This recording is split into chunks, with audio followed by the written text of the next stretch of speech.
देवापाल उचलून हाणतो आता. पाय फक्त तू त्या सराले रे. शांत बस. Good morning sir. Good morning पोरं, बसा खाली. बबली बेटा, का रडतेस तू? काय झालं तुला रडायला? पप्पा मला याचे त्याने आय लव्ह यू म्हणलं आणि मी त्याला म्हणलं मी पप्पाला नाव सांगतो तर तो म्हटला ते पप्पाला सांगतो, भावाला सांगतो, आजीला कोणाला सांग म्हणून त्या पूर्ण खानदानाला घेऊन म्हणे सगळ्याला किडनॅप करतो, मारतो आणि त्या संग लग्न करतो. काय पण म्हण लागलं पप्पा. पप्पा अरे बापा बापा बापा बापा, या मास्तरची पोरगी आहे का राही? मेलाकडे आता चेत्या गेला 12च्या भावात. या पायमोडे सरच्या पुरीला प्रपोज केला बाबा. आता तर याचं काहीच खरं नाही.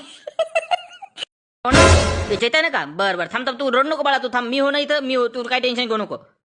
ए काळ तोंड्या चेत्या, इकडे रे तू. गाढवा डुकरा, इकडे तू. नाही ना, बोला सर, इथूनच बोला काय बोलायचं ते.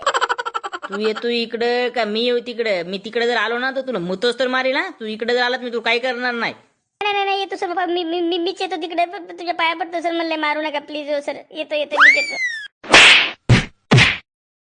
हा माकडा डुकरा, ह्या पोरी तू असं बोलतो? हा, तू जर मास्तरच्या पोरीला असं बोलशील तर दुसऱ्या पोरी तुझ्यासाठी काहीच नाही. तर थांब तू, आता तो ढुंगणच लाल करतो रे. थांब तू.